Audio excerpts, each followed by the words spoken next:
Cristianismo no es solamente relacionamiento con una iglesia o con una doctrina.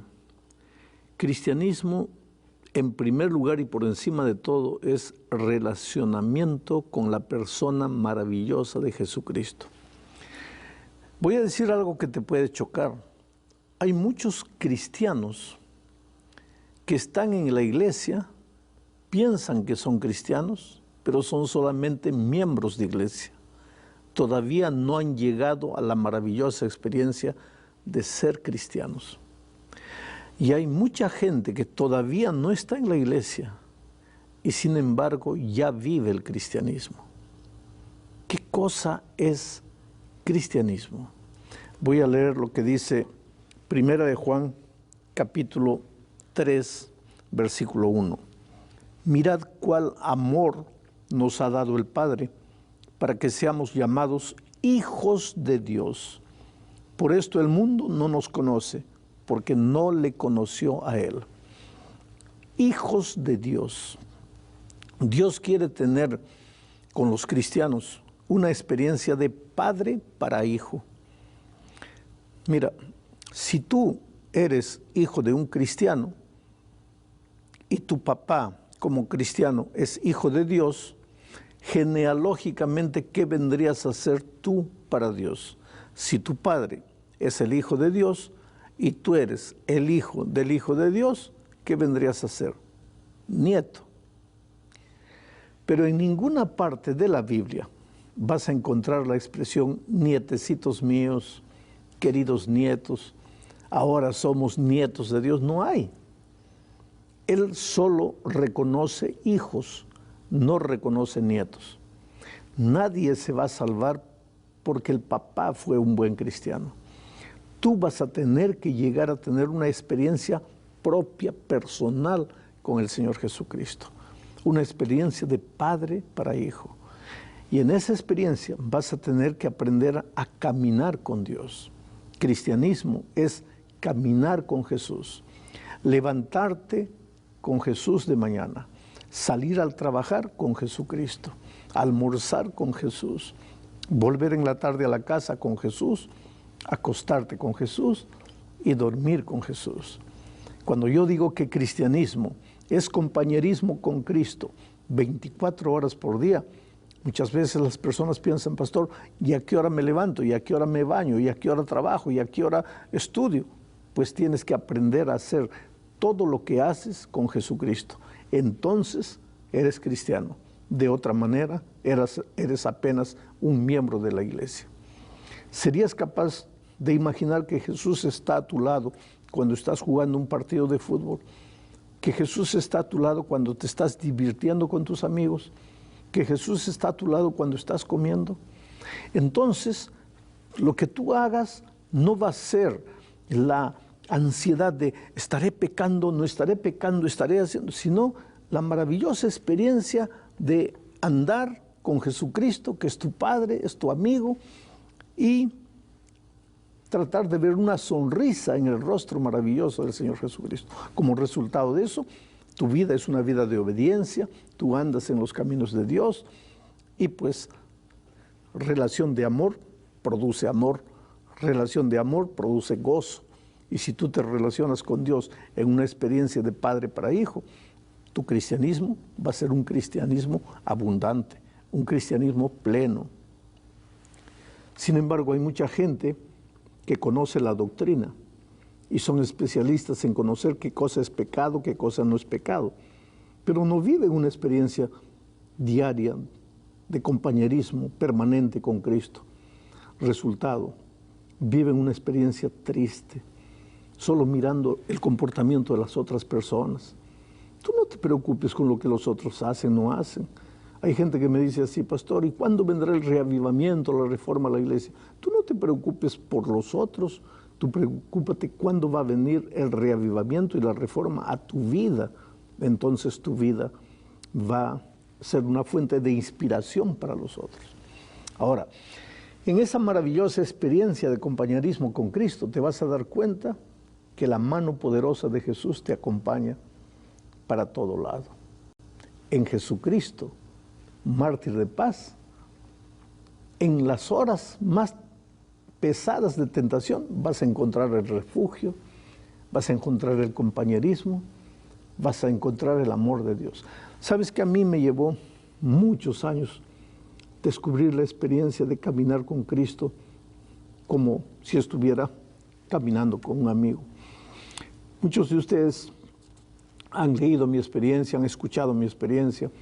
En los primeros años de mi ministerio yo era un pastor rígido, un pastor de aquellos que se puede decir conservador, preocupado únicamente en las reglas, en la conducta, en el comportamiento. Tuve que ir a la selva, a la Amazonía de mi país. Ahí, en la desesperación, en la oscuridad, muchas veces me perdí en la selva, no sabía dónde estaba la salida. Ahí descubrí que la vida cristiana no era solamente tener conceptos teóricos en la cabeza, era caminar con alguien que está a tu lado. Yo nunca vi a Jesucristo, yo nunca lo toqué. Y cuando cuento algunas experiencias milagrosas de Cristo en mi vida, no es por el aspecto místico de esos actos milagrosos, pero lo que quiero decir es que aunque no lo toqué y aunque no lo vi, yo siento que Jesús está conmigo. Cuando estoy dirigiendo mi carro, Jesús está a mi lado.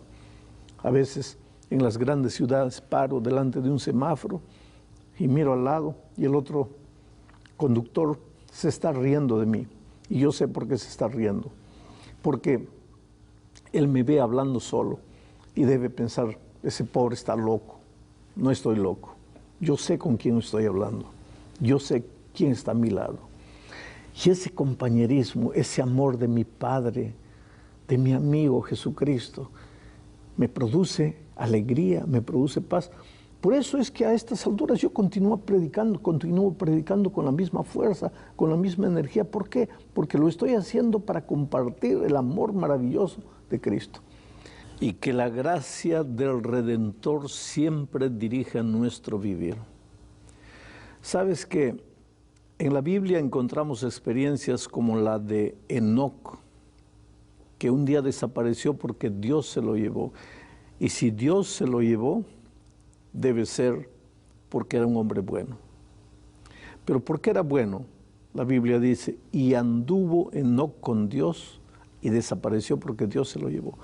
Enoc era bueno porque anduvo con Dios. Noé era perfecto en sus generaciones porque anduvo con Dios. David es llamado el amigo del corazón, el hombre conforme al corazón de Dios, porque anduvo con Dios. En la vida de estos tres hombres hay una expresión: los tres anduvieron con Dios. Fueron compañeros, cultivaron una experiencia de compañerismo con Dios. Y el resultado de eso fue, pues, una vida de armonía con la voluntad de Dios. Ahora te digo una cosa, Noé en un momento de su vida se emborrachó, quedó ebrio, desnudo en la calle. David en un momento de su vida cometió adulterio, engañó, mintió, asesinó. En ese momento, lógicamente, que ellos no estaban al lado del Señor Jesucristo, se habían separado, habían escogido su propio camino. Pero lo bonito de todo es que ellos regresaron. Eso es lo maravilloso del Evangelio. Y ahí entra la gracia. Nadie se va a salvar porque nunca cayó. Si un día te salvas, será porque a pesar de haber caído, creíste en el Señor Jesucristo, te levantaste y continuaste caminando con Él. En Jesucristo, mártir de paz, está toda tu seguridad de salvación.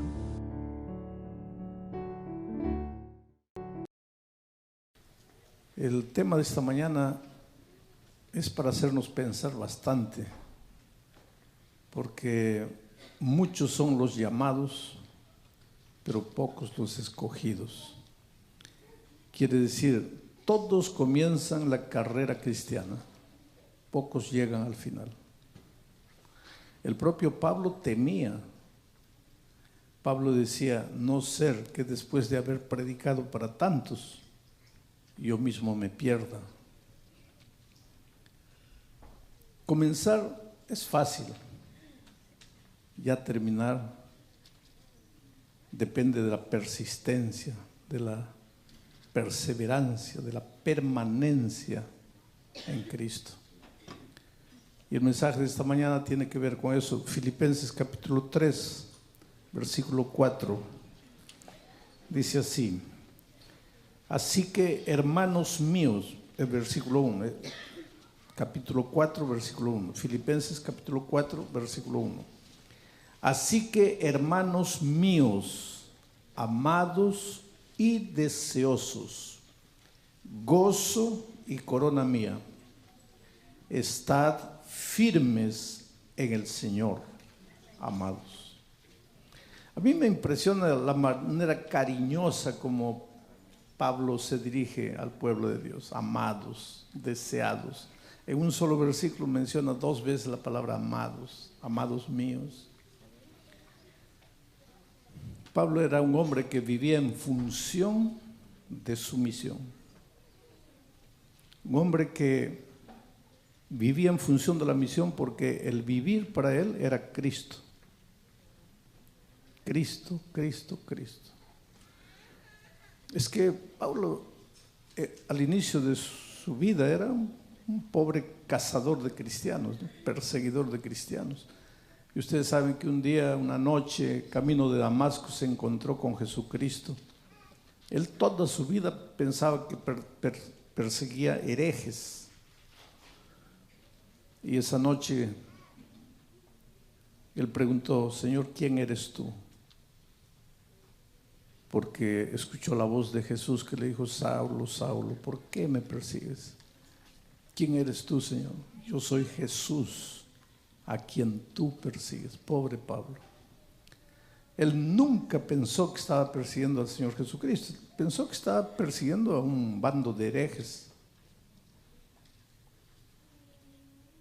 ¿Será que esta mañana, por esas coincidencias de la vida, estoy predicando a un hombre cuya esposa ya está en la iglesia hace algún tiempo, o cuyo hijo está en la iglesia, o cuyo padre está en la iglesia hace algún tiempo, pero tú siempre te has mantenido al margen?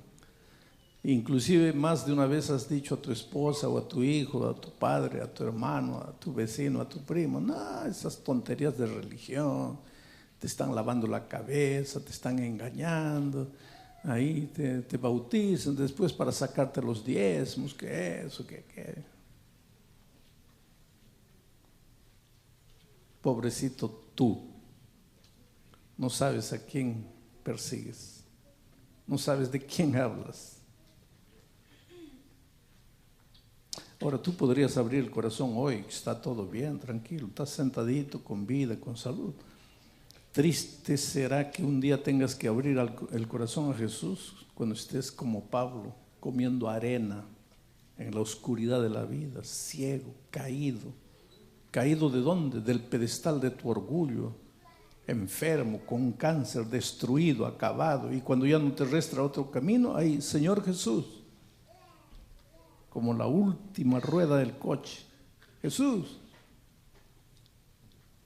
Y si Jesús fuera hombre, te diría: ah, qué bonito, ¿no? Ahora que ya el médico te dijo que vas a morir dentro de un mes, te acordaste de mí. Qué bonito, ¿no? Pero Jesús no es hombre. Es un Dios maravilloso de amor. Y no importa cómo vengas a Él, Él te recibe y te acepta. Por eso yo te pregunto: ¿qué esperas para entregarte a Jesús? ¿Qué esperas para rendirte a Jesús? Ayer vimos el versículo: haya en ustedes este sentimiento que hubo en Cristo Jesús, que se despojó a sí mismo. Jesús se despojó de la gloria, de la honra.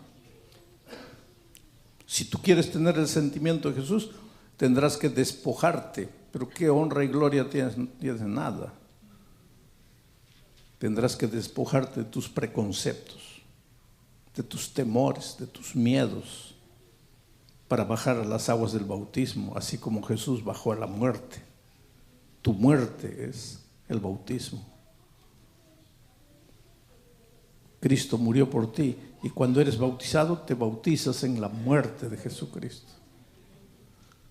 Entonces no pienses, si tienes que bautizarte, no pienses. Pero hay personas duras, ¿no?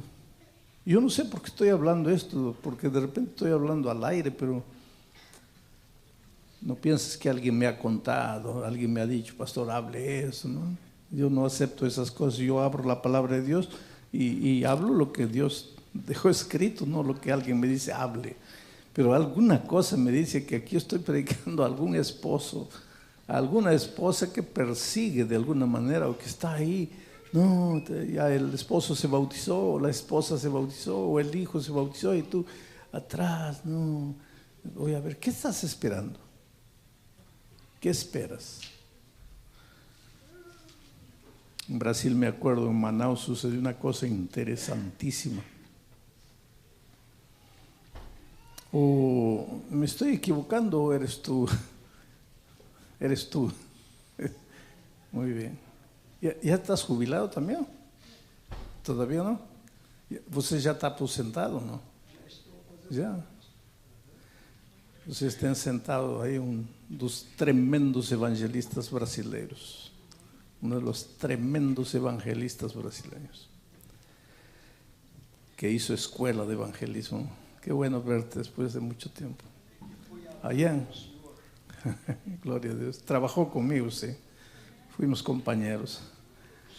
Allá en Manaus, un hombre, pues la esposa le dijo, me voy a bautizar. Y él dijo, ¿qué? Hasta aquí te dejé ir a esa iglesia y tal, porque pensaba que estabas llevando todo a la broma. Pero, ¿te vas a bautizar? Sí. No, ahí no. No, pero yo quiero bautizar. No, no te puedes bautizar. Aquí el jefe soy yo. Aquí quien manda soy yo. Macho brasileño, ¿no? Igualito a los machos mexicanos. Y a los machos guatemaltecos. Y a los machos en general, que creen que mandan, ¿no? Aquí mando yo, no te vas a bautizar. No, pero mira, he estudiado la palabra de Dios. No vas a bautizar. Él le dijo, mira, yo me voy a bautizar porque en la palabra de Dios dice que aunque sea tengo que dejar padre, madre, por causa de Cristo, me voy a bautizar. No te vas a bautizar. Sí me voy a bautizar. Y él dijo, mira, si te vas a bautizar, mejor ya prepara tus maletas, sal con tus maletas, vete. No, yo voy a bautizarme y voy a volver. No vas a volver. Pero ella agarró su ropa, fue a bautizarse. Y en la tarde, pues volvió. Pero temerosa en su corazón, ¿y ahora qué me va a decir? Y cuando abre la puerta, entra a la sala, hay 2 maletas. Y el esposo parado en la sala dice, ya no necesitas ni subir al cuarto porque ahí está toda tu ropa. Espero que no falte nada. Estás fuera de la casa. Y la esposa se quedó sin saber qué decir, porque muchas veces cuando tu amigo, tu compañero de trabajo, tu colega, tu jefe, tu patrón se ríe de tus convicciones, tú no sabes qué decir, ¿no? Te quedas como mudo, no sabes qué decir. Cuando te dicen, eres un tonto, ¿qué estás guardando el sábado? Pídele permiso a tu pastor para que puedas trabajar este sábado. Que esa gente no entiende, pues. Piensan que guardar el sábado es un capricho de una iglesia. Piensan que el pastor puede dar permiso para que trabajes en sábado. Ellos no entienden la palabra de Dios, porque para entender la palabra de Dios hay que tener mente espiritual. Pero una mente carnal no puede entrar en entender las verdades divinas. Entonces tú te quedas sin saber qué hacer, mudo, sin saber qué palabra decir. Pero hay una promesa en la Biblia, que si tú vives una experiencia de comunión con Cristo, en el momento el Espíritu va a colocar la palabra en tu boca, la palabra oportuna que tienes que decir. Y la pobrecita hermana pues clamó a Dios, Señor, has prometido colocar la palabra, ¿qué hago? ¿Qué digo? Ahí está mi maleta, me está botando. Pero de repente sintió la paz en su corazón y le dijo, mira, yo me voy, Pero antes quiero decirte una cosa, con todo cariño. Cuando yo no conocía a Jesucristo, ¿te acuerdas? Íbamos los sábados en la noche a bailar. Y tú te ponías a tomar. Y te quedabas borracho ahí toda la noche. Y yo bailando con otros hombres, me agarraban, los besaba. Y tú, borracho, durmiendo. Llegabas a la casa, me gritabas y ¿qué hacía yo? Agarraba la olla, te tiraba, pa. ¿Tú te acuerdas la vida que yo vivía? Ahora, desde que conocí a Cristo, mi vida cambió. Soy una esposa correcta, una madre buena para mis hijos. Mira la casa, a pesar de que yo trabajo, mira todo en orden. Y tú por eso me estás botando de la casa. Ah, no, Señor.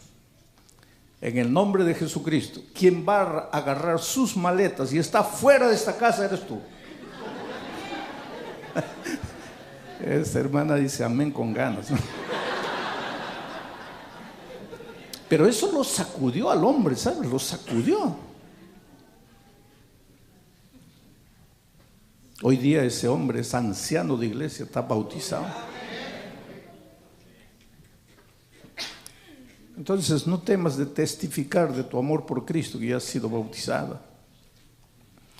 Ahora, todo esto es introducción, eso no es el mensaje extraído del texto. Porque el texto habla de estar firme hasta el día en que Cristo venga. Porque comenzar es fácil, bautizarse es fácil, nacer es fácil. Dice que si todos los niños que nacieran físicamente en el mundo, ninguno muriera, todos vivieran, ya no habría lugar en el planeta Tierra para todos los seres humanos. Hace rato que ya nos estaríamos comiendo unos a los otros porque ya no habría nada que comer. Ahora, no voy a decir gracias a Dios los niños mueren, porque ¿cómo vamos a agradecer a Dios por eso? Pero ¿qué pasa? Las injusticias de esta vida han hecho que millones y millones de niños no lleguen a los 5 primeros años de edad porque mueren por desnutrición, por enfermedades. Hay lugares en el mundo que tú no tienes idea de lo que, querido, tú no sabes lo que es tener hambre. Por favor, antes de decir, Señor, estoy pasando por necesidad, tú no sabes lo que es pasar hambre. Estuve en un país que por respeto no voy a dar el nombre. Fui a predicar a un desierto, literalmente a un desierto, en un jeep destartalado, cayéndose a los pedazos y orando a Dios, Señor, que no se malogre este jeep en el camino, porque si no, ¿qué va a ser de nuestra vida en pleno desierto? Y llevaba un paquetito de galleta de soda. Mi padre, un hombre sabio, decía: hijo, cuando vas a un lugar que no conoces, lleva algo para comer, porque no sabes que puedes necesitar. Y si no necesitas, está bien, pero de repente necesitas. Y yo llegué a un lugar, ¿sabes?, para predicar. Hermanos que habían caminado 5, 6, 7 horas por el desierto. Los pies nunca habían usado zapato. Los pies ya no tenían piel, era cuero rajado. Y ni siquiera sangraban. Hombres delgados, ¿sabes? Hombres, mujeres, niños, la piel pegada al hueso, los pómulos apareciendo, gente que no comía. Comen lagarto, comen lo que encuentran ahí para poder sobrevivir. Pero encontraron a Jesucristo, ahora con esperanza vienen a un lugar del desierto para encontrarse, y la reunión era debajo de los árboles, sentados en el suelo, en pie, parados. Y pregunté ¿qué predico? ¿Qué les predico? Y les prediqué de la tierra nueva, cuando Cristo vendrá y colocará una mesa blanca y uno por uno irá dando las bienvenidas. Bienvenido, hijo, qué bueno que llegaste, bienvenido, bienvenido, bienvenido. Y la mesa servida, un mantel blanco, frutas, comida. Y esa gente miraba así. porque pintando ese cuadro maravilloso ellos miraban así. Y yo pintaba con las palabras un cuadro extraordinario de abundancia y ellos miraban así. Porque esa pobre gente en esta tierra jamás tendrá eso. Esa gente en esta tierra solo tiene hambre. Niños desnutridos muriendo. Y de repente cuando yo estoy hablando de la tierra nueva, una soprano, una hermana allá al fondo comienza a cantar un himno que yo había escuchado tantas veces, pero que nunca había tenido tanto significado para mí. Ese himno que dice: hay un mundo feliz más allá. Y cuando comenzó el coro, todos comenzaron a cantar: en el mundo feliz, en el mundo feliz. Sabes, yo puedo predicando emocionarme, pero yo difícilmente me quiebro. Dios me ha ayudado a controlar mi emoción hasta el fin, pero esa mañana no pude. No pude. Mientras yo estaba en el jeep esperando la hora de predicar, vi un niño con hambre, los ojos hundidos de hambre, de desnutrición. Me acordé del paquetito de galleta y se lo ofrecí. ¿Para qué? Los niños aparecieron así como un enjambre de abejas. Nadie comió nada porque hicieron polvo la galleta. Eso es necesidad. Y Cristo viene a colocarle un punto final a todo eso. Pero hay injusticia en este mundo. El rico cada vez más rico, el pobre cada vez más pobre. Y entonces, la mayoría de los niños que nacen no viven. Por eso hay lugar en este mundo para todos. Por eso estamos vivos. Porque si todos los niños que nacen vivieran, ya estaríamos todos muertos. Pero entonces, eso mismo se repite en la vida espiritual. Y Pablo dice que no todos los que nacen estarán firmes cuando Cristo vuelva. Y por eso dice amados, y habla con tanto cariño: amados, lo que más quiero es que cuando Cristo venga, ustedes estén firmes. Y este pensamiento él repite una y otra vez en la epístola a los Filipenses. Por ejemplo, en el capítulo 1, versículo 10 dice: para que aprobéis lo mejor, a fin de que seáis sinceros e irreprensibles para el día de Cristo. Él está preocupado en el fin. Yo les escribo, yo ministro, yo hago todo para que ustedes, cuando llegue el día de Cristo, ahí estén firmes. Porque ¿de qué vale la pena? Ustedes aceptaron el evangelio, cantaron, se deleitaron, pero cuando llega Cristo están perdidos. Pablo dice: no, lo que yo quiero es que ustedes estén listos cuando Cristo venga. En el capítulo 2, en el versículo 5 dice: para que seáis irreprensibles, sencillos, hijos de Dios, sin mancha en medio de una generación maligna y perversa, en medio de la cual resplandecéis como luminares en el mundo. Pero en el sentido y para todo esto, ¿para qué? Para que cuando Cristo venga estéis firmes. Y ahora en el versículo 1 dice: así que, hermanos míos amados y deseados, gozo y corona mía, estad firmes en el Señor, amados, porque la tragedia de la vida es permanecer. Y ustedes han visto que en toda la epístola a los Filipenses, la preocupación de Pablo es estar en Cristo, estar en Cristo, estar en Cristo, estar en Cristo. Y Jesús mismo lo dijo: permaneced en mí y yo permaneceré en ustedes. No es estar en la iglesia, es estar en Cristo.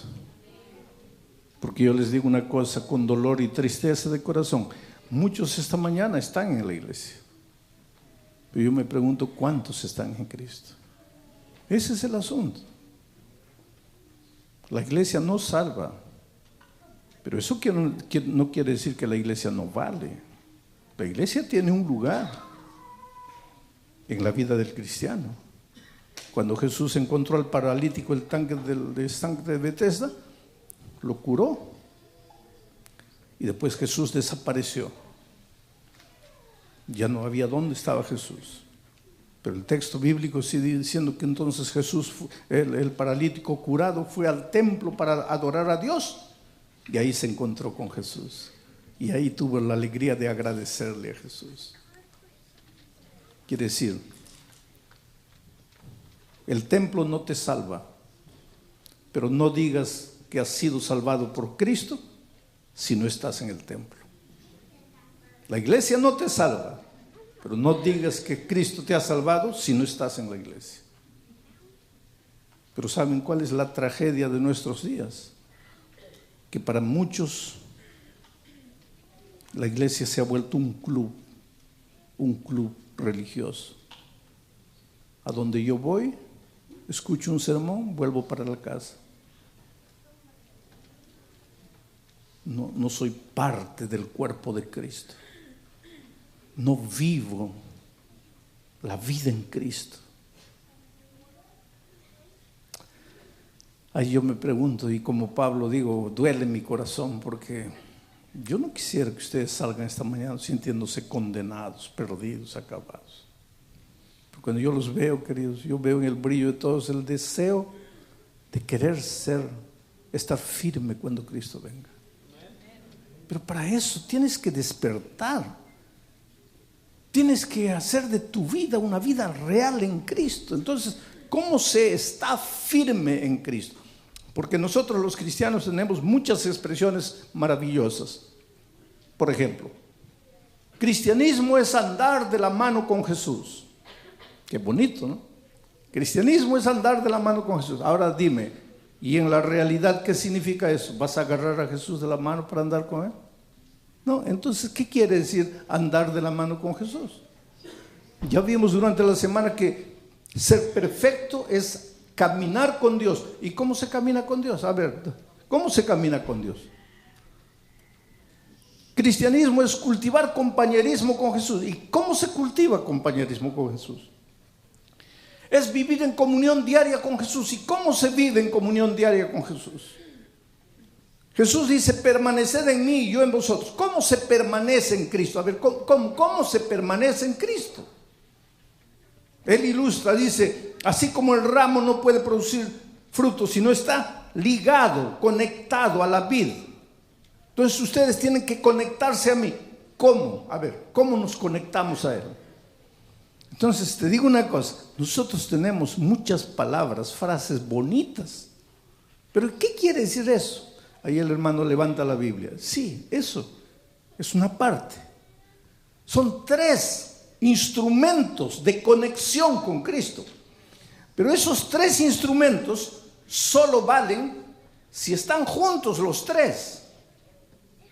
Porque uno solo no vale, 2 solo no vale. Porque tú puedes decir así, bueno, yo hago 2, me falta 1, ya gané, 2-1, ya gané. En fútbol funciona eso, pero en la vida cristiana 2-1 igual a 0. Para que funcionen, los 3 tienen que funcionar. ¿Y cuáles son esas 3 herramientas de conexión con Cristo, de comunión con Cristo, de compañerismo con Cristo, de andar de la mano con Jesús? Primero, la oración. Tienes que ser un hombre y mujer de oración. Pero aquí nos metemos en problemas, porque aparece gente por ahí diciendo, solo se puede orar de rodillas. Y a veces hacen tanto problema. Y a veces parten la iglesia, hacen sufrir a la iglesia, porque solo se puede orar de rodillas. Yo ya les he dicho, queridos, nuestra fe tiene que ser una fe inteligente.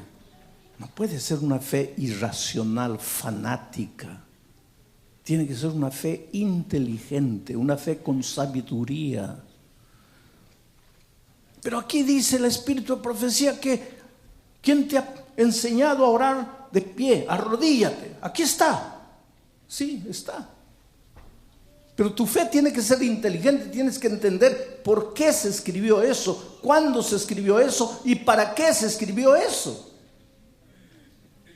Ella dijo eso, pero te voy a contar solo. Ese no es mi sermón, pero te voy a contar solo para que entiendas este caso de la oración de rodillas.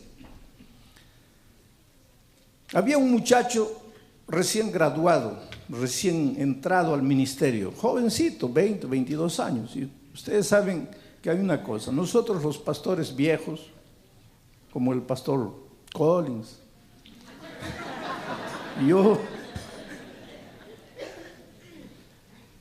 nosotros los pastores viejos aprendemos una cosa cuando nos volvemos viejos. Y una cosa triste que duele, y es que no sabemos nada. Pero eso solo descubrimos cuando envejecemos. Porque cuando tenemos 20 años pensamos que sabemos todo. Y solo la edad nos enseña que no sabemos nada. Entonces había un muchacho en los tiempos de Elena de White, así, 22, 23 años. Y ustedes saben que siempre nosotros en el culto divino, que es parte de nuestra liturgia, de nuestra costumbre, en la oración pastoral, la primera oración del culto divino, siempre la hacemos todos arrodillados. Y entonces, pues todos los pastores que estaban adelante se arrodillaron, inclusive la hermana de White estaba presente esa mañana, no estaba en la plataforma, pero estaba.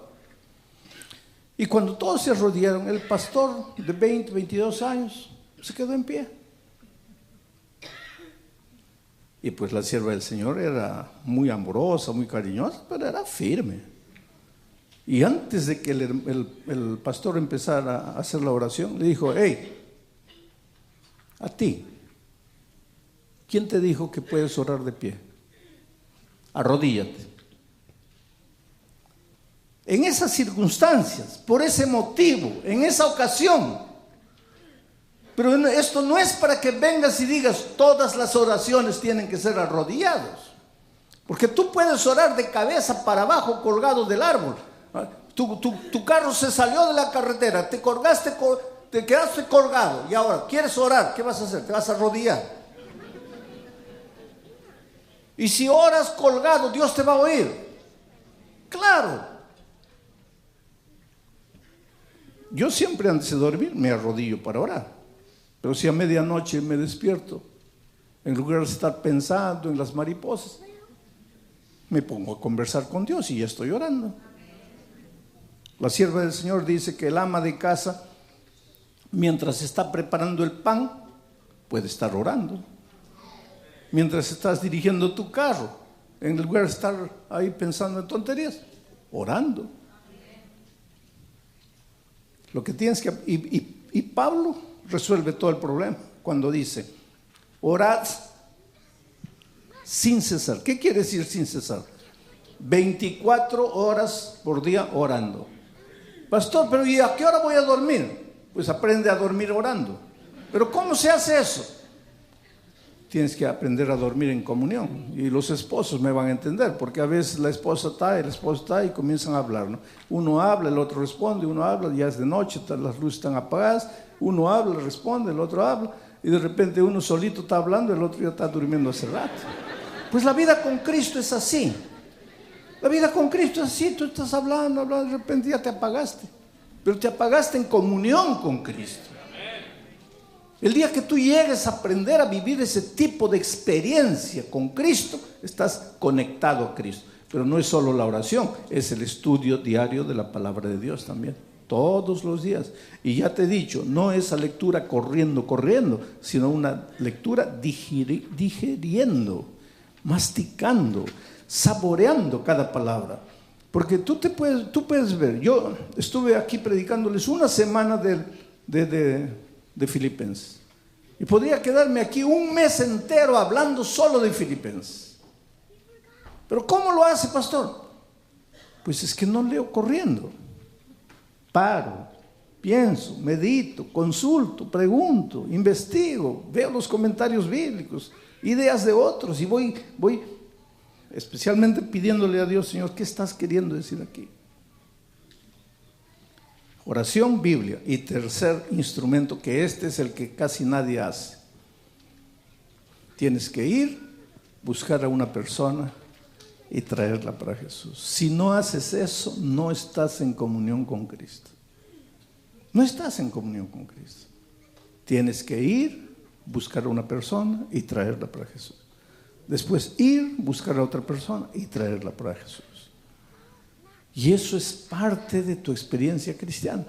Ahora te digo una cosa, si tú limitaras toda tu vida cristiana solo a esas tres cosas, solo las tres cosas, orar en todo tiempo, estudiar siempre la palabra de Dios y traer personas para Cristo, si tú limitaras tu vida a eso, cuando Cristo venga, estarás firme. Pero nosotros complicamos nuestra vida tanto, ¿no? Porque pensamos que el cristianismo es no tocar batería, no usar anillo, no usar arete, no hacer esto, no cantar. Yo no estoy diciendo hagan. Yo estoy diciendo que la vida cristiana no es eso. Eso es un resultado final de la vida cristiana. Pero eso no es la vida cristiana. Entonces hay alguien porque no puedo comer, no puedo beber, no puedo ir, no puedo mirar, no puedo ir. Ahora, orar, estudiar la Biblia, traer a una persona para Cristo, ¿qué me importa eso? Lo que importa es no esto, no aquello.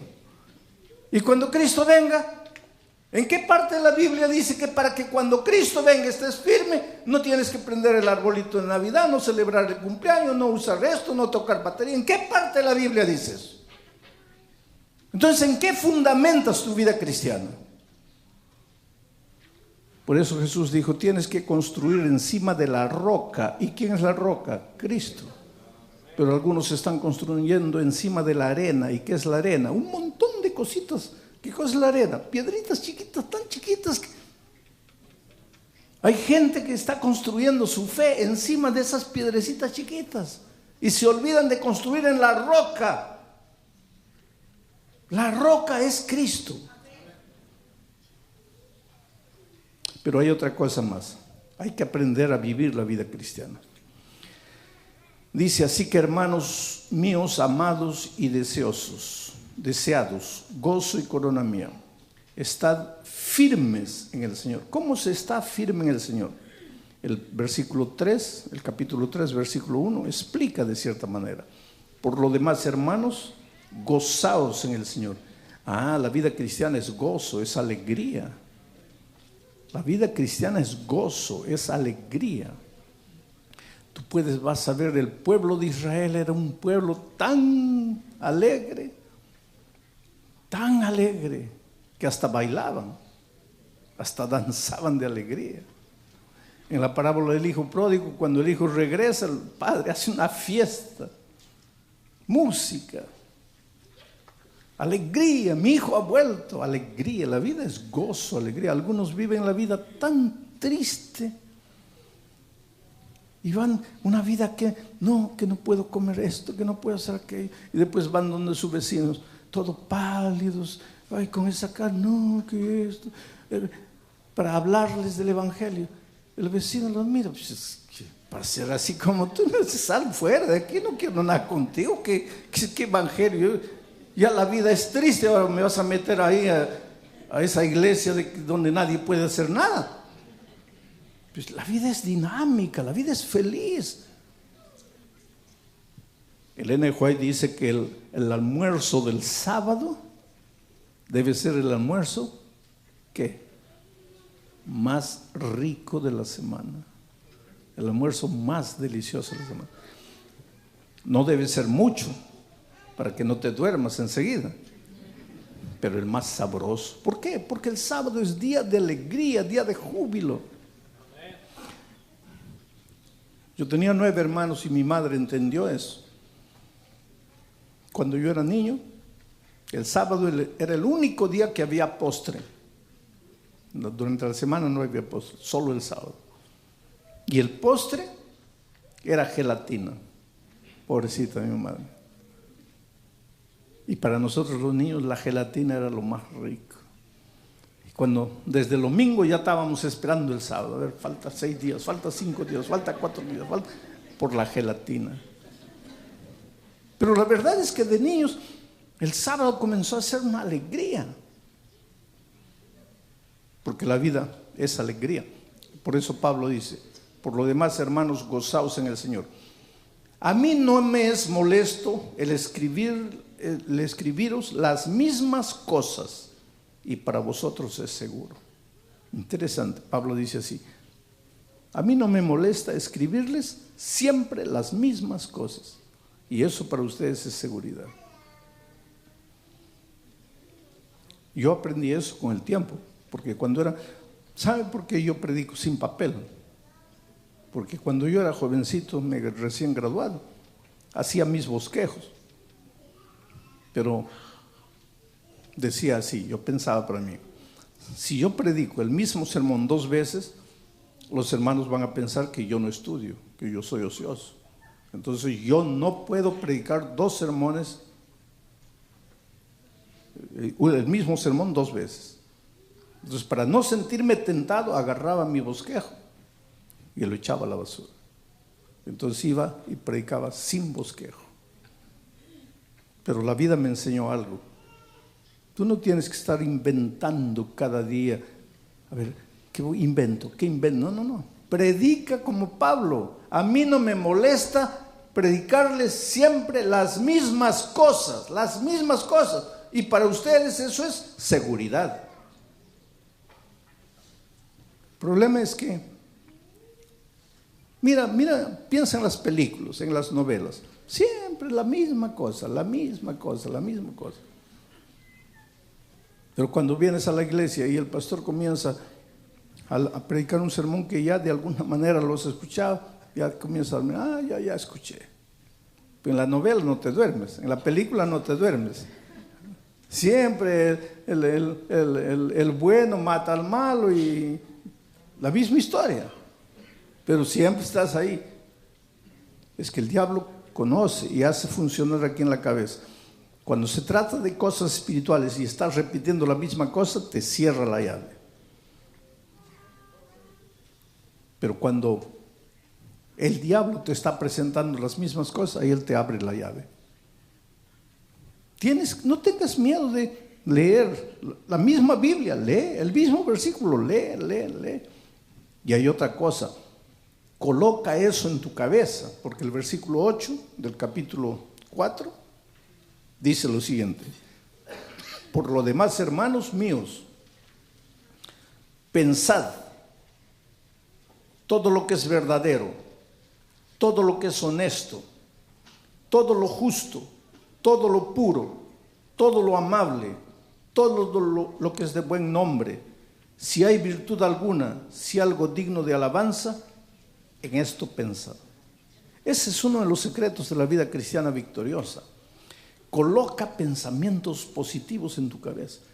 Y ahora viene, no voy a hacer propaganda, no estoy haciendo propaganda, pero voy a hablar de los discos de Sampaguita, que pueden ser de cualquiera, no importa quién cante. Pero tú te vas al trabajo, sales de mañana. A ver, ¿cuántos aquí demoran media hora de su casa al trabajo por manejando carro? ¿Está bien? Hay muchos. Media hora. ¿Y qué hacen la media hora? ¿Ah? ¿Qué escuchan? Prenden el radio, ¿qué escuchan? Ahí que está.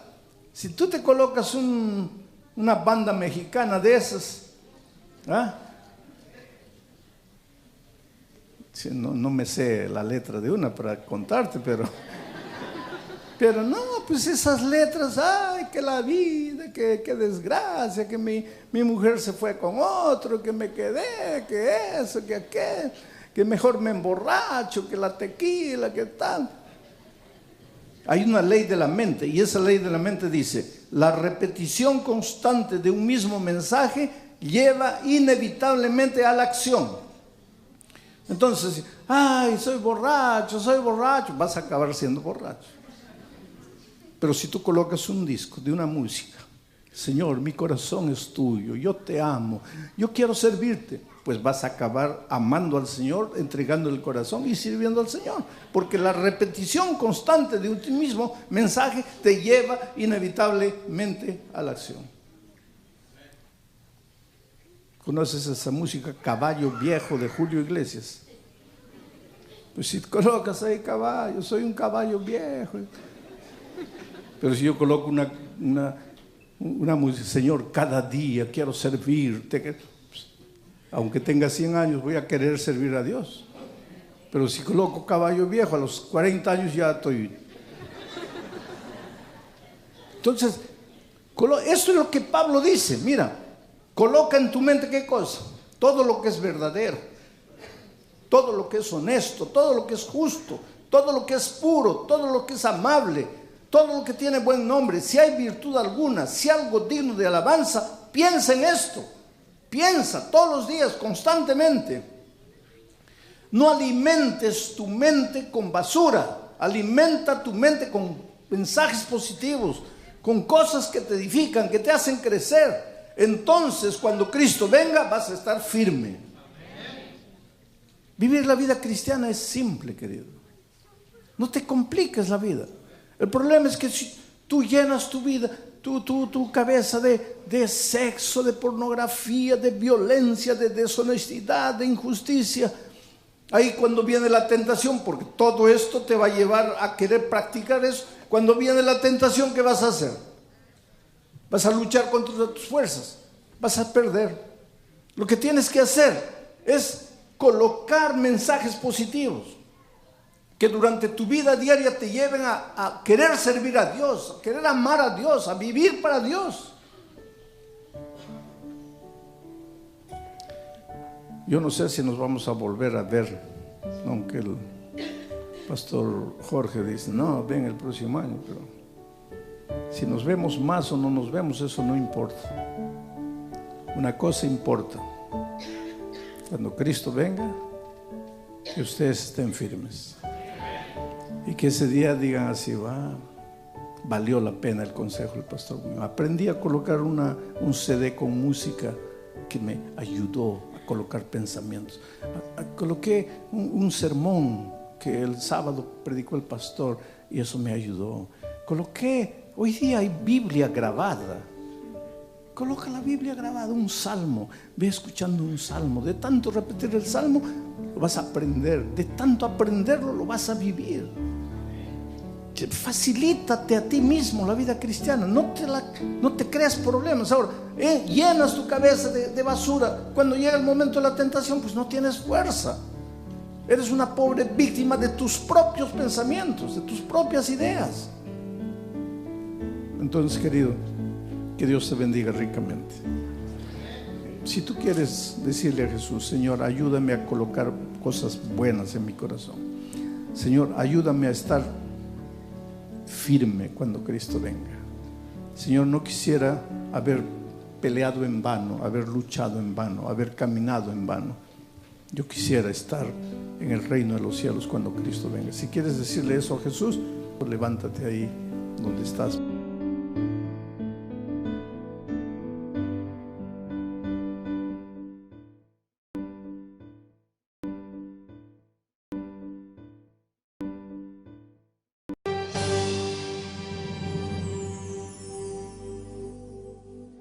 A partir del versículo 4, anoche leímos hasta el versículo 3. Pero Jehová hizo levantar un gran viento en el mar, y hubo en el mar una tempestad tan grande que se pensó que se partiría la nave. Y los marineros tuvieron miedo, y cada uno clamaba a su Dios. Y echaron al mar los enseres que había en la nave para descargarla de ellos. Pero Jonás había bajado al interior de la nave y se había echado a dormir. Y el patrón de la nave se le acercó y le dijo: ¿qué tienes, dormilón? Levántate, clama a tu Dios. Quizás Él tendrá compasión de nosotros y no pereceremos. Y dijeron cada uno a su compañero: venid y echemos suertes, para que sepamos por causa de quién nos ha venido este mal. Y echaron suertes, y la suerte cayó sobre Jonás. Entonces le dijeron ellos: decláranos ahora, ¿por qué nos ha venido este mal? ¿Qué oficio tienes? ¿Y de dónde vienes? ¿Cuál es tu tierra? ¿De qué pueblo eres? Y Jonás les respondió: soy hebreo y temo a Jehová, Dios de los cielos, que hizo el mar y la tierra. Y aquellos hombres temieron sobremanera y le dijeron: ¿por qué has hecho esto? Porque ellos sabían que Jonás huía de la presencia de Jehová, pues él se los había declarado. Y le dijeron: ¿qué haremos contigo para que el mar se nos acalme? Porque el mar se iba embraveciendo más y más. Y Jonás les respondió: tomadme y echadme al mar, y el mar se aquietará, porque yo sé que por mi causa ha venido esta gran tempestad sobre vosotros. Y aquellos hombres trabajaron para hacer volver la nave a tierra, mas no pudieron, porque el mar se iba embraveciendo más y más contra ellos. Entonces clamaron a Jehová y dijeron: te rogamos ahora, Jehová, que no perezcamos nosotros por la vida de este hombre, ni pongas sobre nosotros la sangre inocente, porque tú, Jehová, has hecho como has querido. Y tomaron a Jonás y lo echaron al mar, y el mar se aquietó de su furor. Y temieron aquellos hombres a Jehová con gran temor, y ofrecieron sacrificio a Jehová e hicieron votos. Pero Jehová tenía preparado un gran pez que tragase a Jonás, y estuvo Jonás en el vientre del pez 3 días y 3 noches. Vuelvo a leer el versículo 4. Pero Jehová hizo levantar un gran viento en el mar, y hubo en el mar una tempestad tan grande que se pensó que se partiría la nave. Dios tiene un plan maravilloso para todo aquel que un día se encuentra con Jesús. A Abraham, Dios le dijo: sal de tu tierra, de la casa de tus padres, y anda a una tierra que yo te mostraré. Y tú serás una bendición por donde pases. El plan de Dios para sus hijos es que sus hijos sean una bendición por donde pasen. Pero Jonás, en lugar de ser una bendición en el barco, estaba siendo una maldición. ¡Qué tragedia! Un hombre llamado para ser bendición se había vuelto en una maldición. Por donde tú vas, ¿eres una bendición? Como padre, ¿eres una bendición? Como esposo, como esposa, como hijo, ¿eres una bendición? Como empleado, ¿eres una bendición? Como patrón, ¿eres una bendición? Es interesante. Yo tengo un hijo abogado. Él se casó hace unos 5 años atrás. Y el día de las bodas conocí a otros 2 socios de él en un estudio jurídico que ellos tienen en Brasilia. Y yo los veía a esos 2 socios, también abogados famosos allá, medio dislocados porque no había bebida, no había cigarro, no había baile, no era el ambiente de ellos. Y dejé todo y me fui a la mesa de ellos para hacer sala, ¿no? Para conversar un poco, para que ellos no se sintiesen fuera del ambiente. Y es impresionante lo que ellos me dijeron. Yo les dije: mire, yo les agradezco a ustedes por el apoyo que ustedes le dan a mi hijo. Y uno de ellos me dijo: mire, nosotros no le damos ningún apoyo. Él es un buen profesional, pero una cosa, nosotros 2 tenemos una gratitud profunda por él, porque él tiene algo que nosotros no tenemos. Él tiene fe, él cree. Y cuando a veces nosotros tenemos un caso casi perdido, cuando parece que ya no vamos a lograr nada, lo primero que hacemos es entrar a la sala de él, no para pedirle ideas con relación al trabajo, sino para pedirle que él haga una oración por nosotros, porque hay momentos en que solo Dios puede resolver algunos problemas. Bueno, eso es lo que Dios quiere para ti, que por donde tú vayas seas una bendición. Tú eres la luz, dijo Dios. Vosotros sois la luz del mundo, dijo Jesús. Ya escuchaste hablar de la leyenda del rayito de luz. El rayito de luz quería conocer a las tinieblas y un día fue a la mamá y le dijo: mamita, quiero conocer a las tinieblas, ¿dónde puedo encontrar a la oscuridad? La mamá le dijo: mira, anda a ese cuarto, allí está la oscuridad, puertas cerradas, ventanas cerradas, métete por alguna rendijita, allí vas a encontrar a la oscuridad. Y el rayito de luz se fue, entró y volvió frustrado. Mamita, entré, pero no había ninguna oscuridad. Entonces la madre le dijo: mira, ándate al centro de la tierra, allá al fondo de la tierra, ahí está la oscuridad.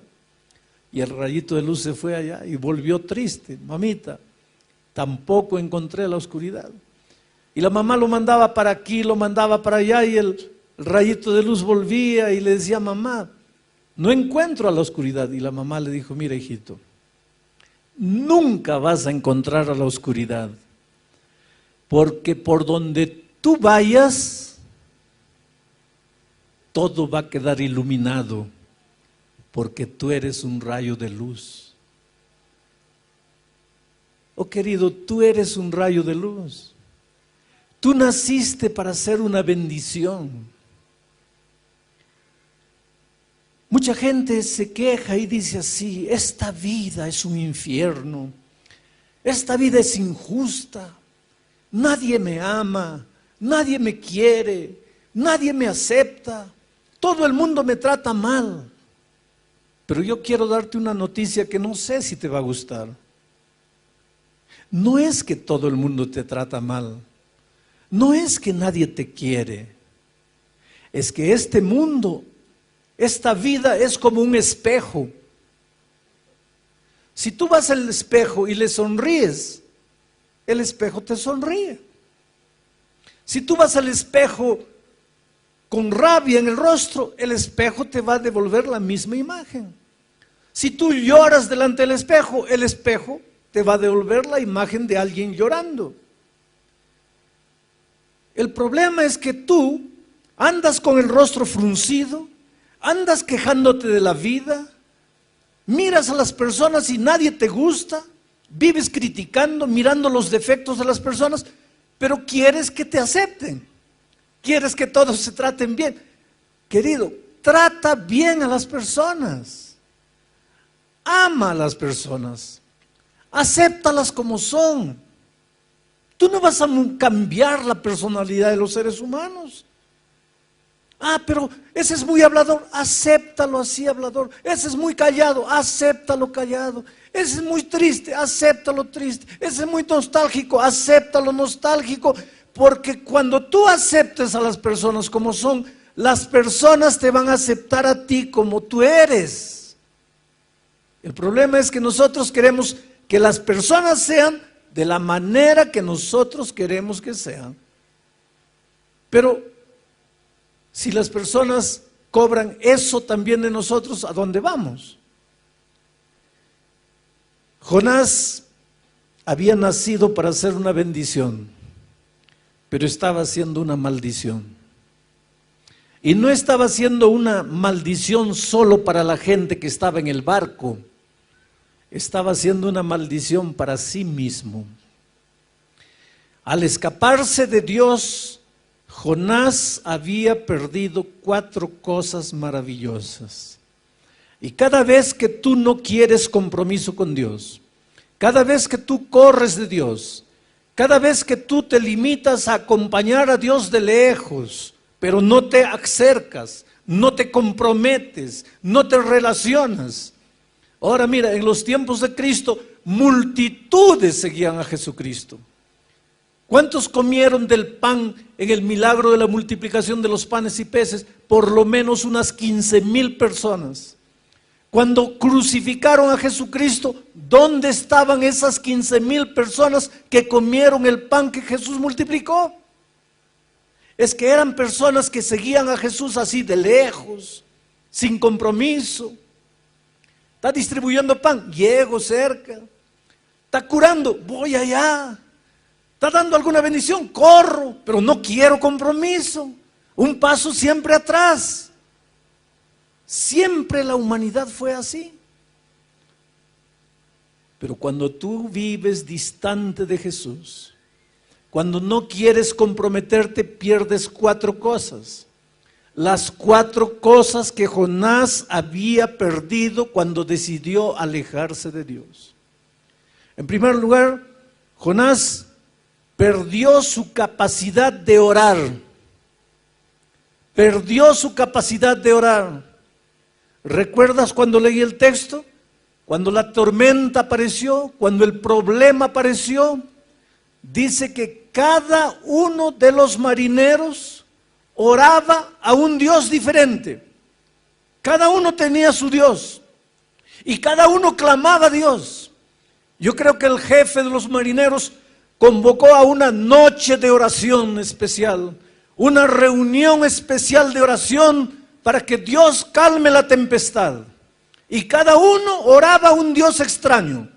Ahora, la única persona que conocía al Dios verdadero, creador de los cielos y la tierra, dormía. Jonás, en la historia, es el primer cristiano que se durmió en una reunión de oración. Se bajó allá abajo y se echó a dormir. Si tú me haces una pregunta esta tarde, pastor, ¿cómo sé que me estoy alejando de Dios? Yo te respondo, cuando empiezas a perder tu capacidad de orar, cuando empiezas a orar poco, te estás alejando de Dios. Pero pastor, si el sábado estuve en la iglesia, no importa. Pero pastor, si yo soy anciano, no importa. Pero pastor, si yo pasé la lección de la escuela sabática, no importa. El hecho de que vienes a la iglesia no mide tu comunión con Dios. El hecho de que tienes un cargo en la iglesia no mide tu comunión con Dios. Lo que mide tu comunión con Dios es tu capacidad de orar. Y la primera evidencia de que te estás alejando de Dios es que te da menos y menos ganas de orar. Y cuando tú no oras puedes estar en la iglesia, pero estás solo en la vida. Y cuando la tormenta viene, ¿qué haces? ¿A dónde vas? Cuando están demitiendo de la empresa a todos los empleados y tu nombre está en la lista, ¿qué haces? Cuando tu hogar se está destruyendo, ¿qué haces? Cuando estás adeudado o endeudado hasta el cuello, ¿qué haces? Porque si tú no estás orando, estás lejos de Dios. La única manera de saber que estás con Dios es si todos los días estás pasando tiempo en oración, abriendo tu corazón y dependiendo de Dios. Pero Jonás había perdido su capacidad de orar. Como consecuencia de haber perdido la capacidad de orar, Jonás empezó a perder la sensibilidad espiritual. Jonás dormía. Y cuando tú estás durmiendo, estás víctima de tus enemigos, a merced de tus enemigos. Cuando estás durmiendo, hasta un niño te puede matar. ¿Por qué? Porque durmiendo no puedes defenderte. Al alejarse de Dios, Jonás estaba perdiendo la sensibilidad espiritual. Mira, todos los marineros en el barco se daban cuenta que había un problema. Jonás no. Jonás dormía. Los marineros en el barco agarraban las cosas y arrojaban al mar para que el barco no tuviese mucho peso. a fin de que continuase flotando.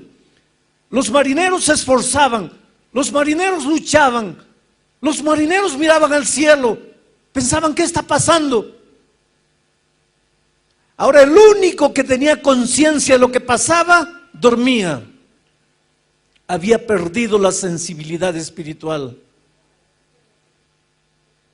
¿Sabes que lidiar con cosas espirituales es una bendición, pero puede transformarse en una maldición?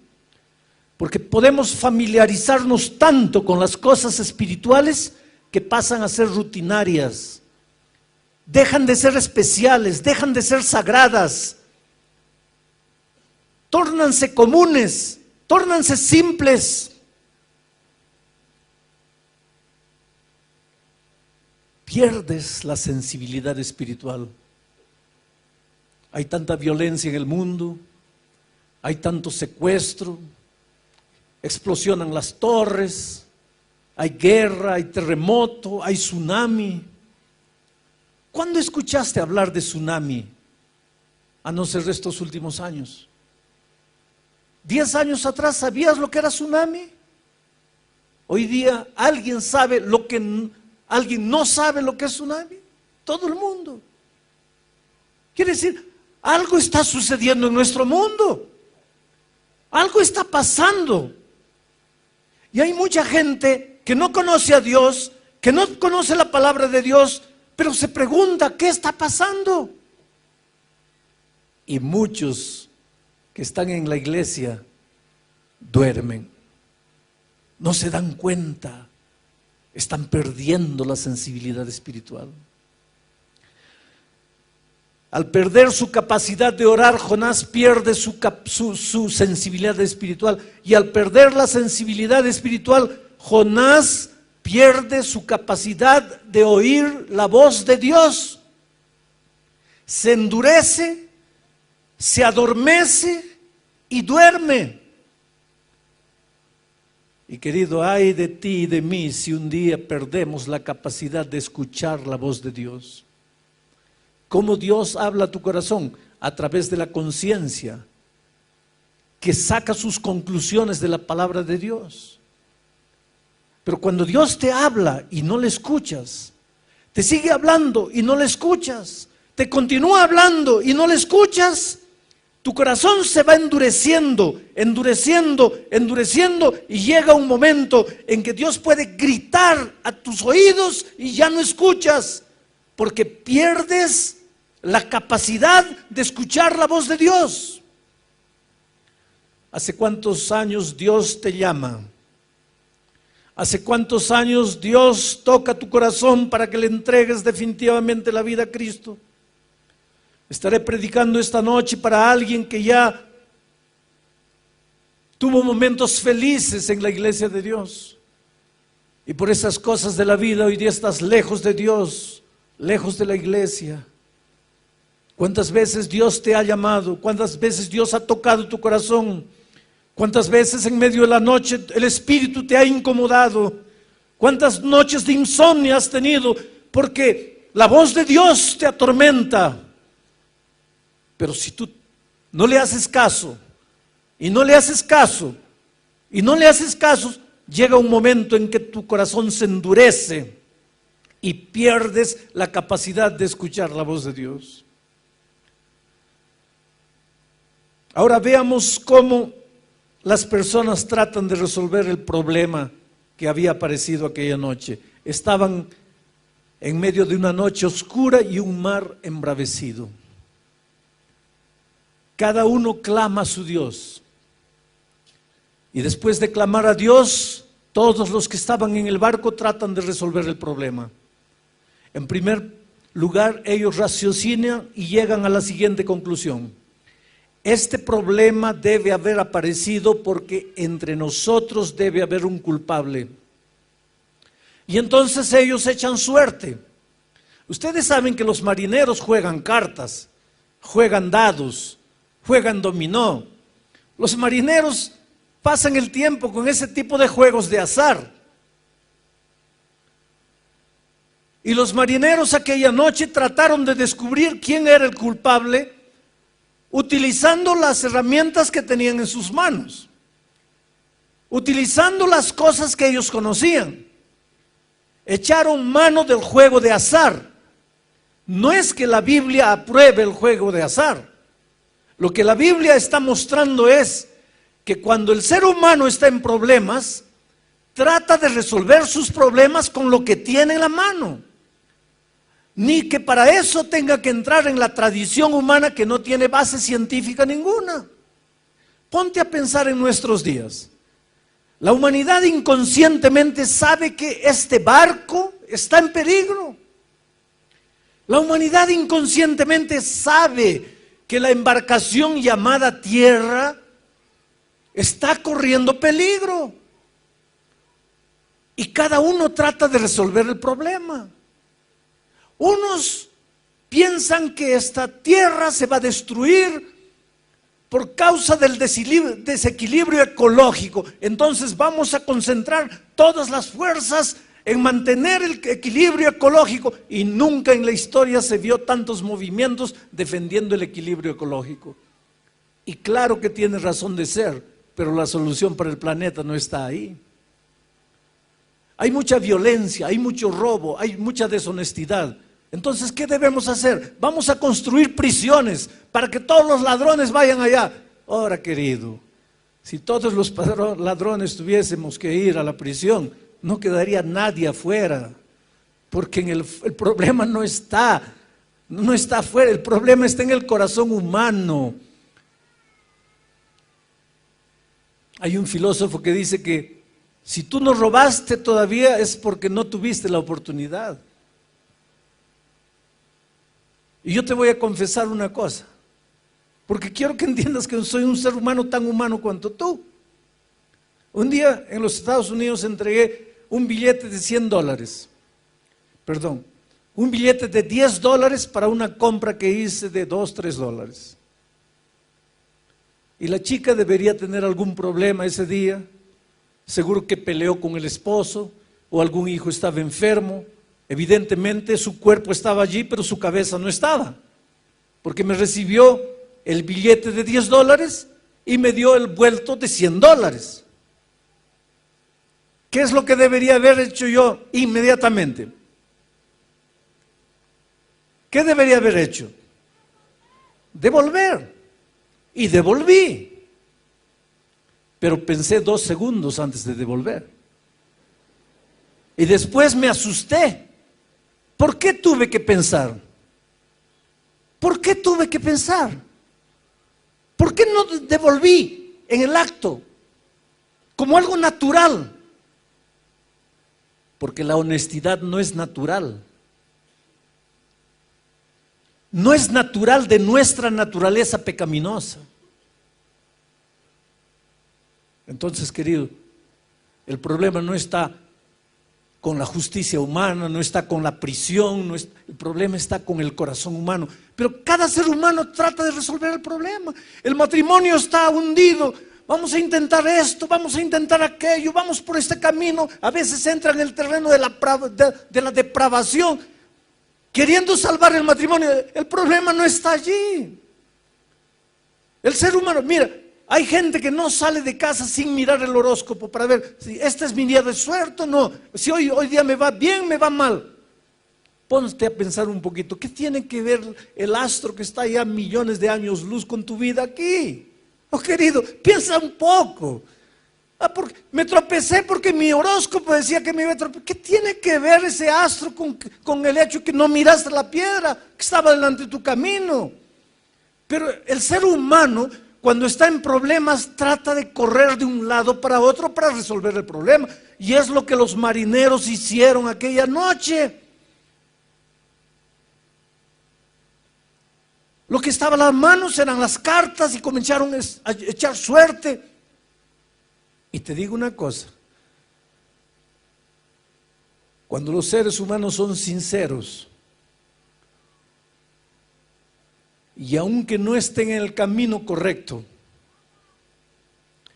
porque no conocen otra verdad, Dios puede manifestarse a ellos. Y fue lo que sucedió aquella noche. porque la suerte cayó a Jonás. Y ahora los marineros fueron a Jonás y le preguntaron: ¿qué hiciste? ¿Por qué nos trajiste esta maldición? Ahora miren la actitud de Jonás. Jonás pensaba que la solución para los problemas estaba en las manos del propio ser humano. Jonás llegó a la siguiente conclusión: yo pequé, yo traje este problema, yo traje esta maldición, entonces yo voy a pagar por lo que hice.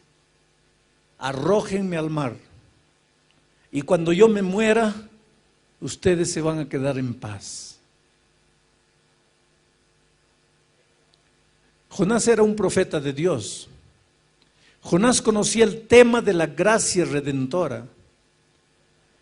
Hay muchos cristianos sinceros que piensan que en el Antiguo Testamento la enseñanza es salvación por las obras y que en el Nuevo Testamento la enseñanza es salvación por la gracia.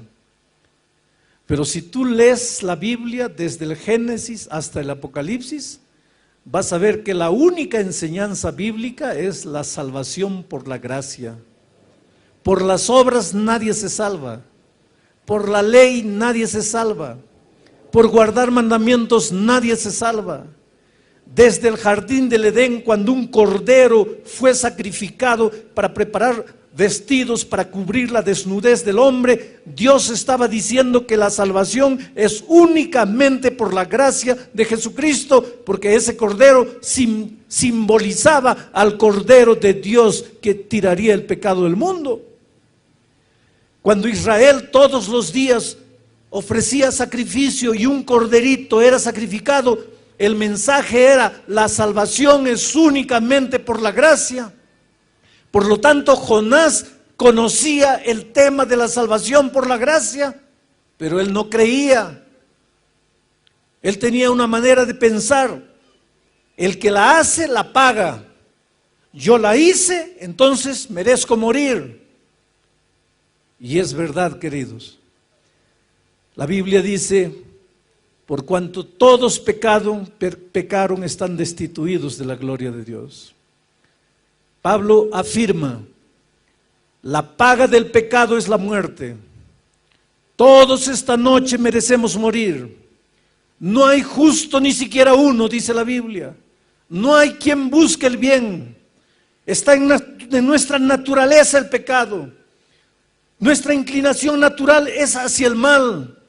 Por lo tanto, aquí nadie tiene derecho de ser salvo. La salvación no es por derecho. La salvación no es por merecimiento. La salvación no es porque has hecho alguna cosa buena. La salvación no es por puntos que ganaste. La salvación no es una medalla de honra que recibes. La salvación es únicamente por la gracia de Cristo, porque Él te ama a pesar de lo que has hecho, a pesar de tu pecado, a pesar de la vida que has vivido, a pesar de que creas o no creas. Dios te ama y quiere salvarte. Pero Jonás no entendía eso. Por ejemplo, cuando Jonás decidió escaparse de la presencia de Dios, fue porque Dios le dijo: levántate, ve a Nínive y profetiza. Y Jonás, más adelante vamos a ver eso, le dice a Dios: yo hubiera ido a Nínive a profetizar si yo hubiera sabido que tú los ibas a destruir. Pero Dios, yo te conozco y yo sé que si yo predicaba en Nínive, los ninivitas se iban a arrepentir y tú los ibas a perdonar. Y en mi opinión, esa gente no merece perdón. Por lo tanto, yo me escapé. Yo no fui a Nínive porque tú no ibas a cumplir con tu palabra. Y ahora, cuando Jonás le dijo a los marineros: arrójenme al mar, y los marineros lo arrojaron al mar, yo imagino la escena, déjenme imaginar. Jonás dando vuelta en el agua antes de hundirse. Las ondas como un remolino tratando de hundirlo. Y Jonás ya solo con la cabeza para afuera, mirando al cielo y diciéndole a Dios: ¿está viendo, Señor? Es así que se trata al pecador. pecó, murió. Pero los ninivitas pecaron y yo sé que tú los ibas a perdonar. Entonces yo te estoy dando una clase de teología. Yo te estoy dando una lección de salvación. Es así que se trata al pecador.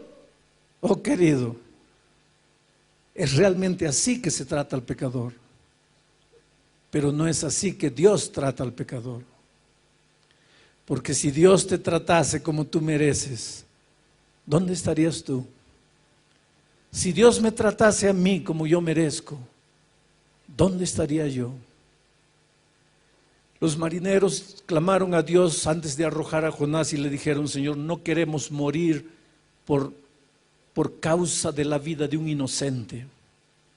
¿Inocente? ¿Jonás era inocente? Jonás murió, o posiblemente moriría, pero no estaba muriendo por los marineros. Los marineros eran los inocentes. Jonás estaba muriendo por su propia culpa. Diferente de Jesús, que cuando murió en la cruz del Calvario, no estaba muriendo por él, porque Jesús sí era inocente. Él sí estaba muriendo por los pecadores. Él estaba muriendo por mí. Por eso, toda la eternidad no será suficiente para que yo pueda agradecer el amor maravilloso de Jesucristo. Y Jonás desapareció en las aguas. Todo el mundo pensó que había muerto. Y ahora entro a la parte final del texto de esta noche. El último versículo del capítulo 1 dice así: pero Jehová tenía preparado un gran pez. El problema del pecado a Dios no lo agarró por sorpresa. Desde la eternidad Dios ya tenía el plan de salvación preparado. Dios había preparado un gran pez. Ese pez recibiría a Jonás, lo sacaría de las profundidades del mar, lo llevaría a la playa y lo dejaría salvo allí. Tú y yo somos Jonás. Por nuestros pensamientos, por nuestros sentimientos, por nuestras actitudes, nosotros merecemos el fondo del mar, el fondo del pecado, el fondo de la muerte. Pero así como Dios tenía preparado un gran pez para salvar a Jonás, en el maravilloso plan de salvación, Dios tenía preparado una cruz. Y en esa cruz murió Jesucristo. Esta noche estaba en el camarín y hay una señora llamada Verónica que todas las noches cuando llego me recibe en el camarín con todo cariño. Tiene un agua caliente. Trata de hacer mi estada en el camarín lo más confortable. Esta noche le pregunté: ¿quién eres tú? Y ella me dijo: pastor, hace muchos años, 9 años atrás, cuando mi hijo mayor tenía apenas 6 años, 7 años, mi esposo se fue con otra mujer. Nunca más lo vi, me dejó con 3 hijos, sola para criar 3 hijos. Y un día tuve ganas de morir. Quise quitarme la vida. Estaba en el fondo del pozo, estaba destruida, la vida no tenía sentido. Y Dios me extendió la mano y me sacó del fondo del pozo. Y hoy día mis hijos ya empiezan a crecer. Mi hijo mayor ya tiene 16 años y yo estoy aquí amando a Jesús con todo mi corazón, tratando de servir a Dios y de hacer lo mejor para Él. No importa quién eres tú ni cómo tú vives. No importa el drama que vives. No importa si por errores personales, hoy día te sientes en el fondo del mar, desempleado, sueños destruidos, matrimonio destruido, sin hijos, sin padre. Yo te digo, Dios tiene preparado un plan de salvación para ti. Dios te extiende la mano, pero Él no puede hacer nada por ti si tú no quieres.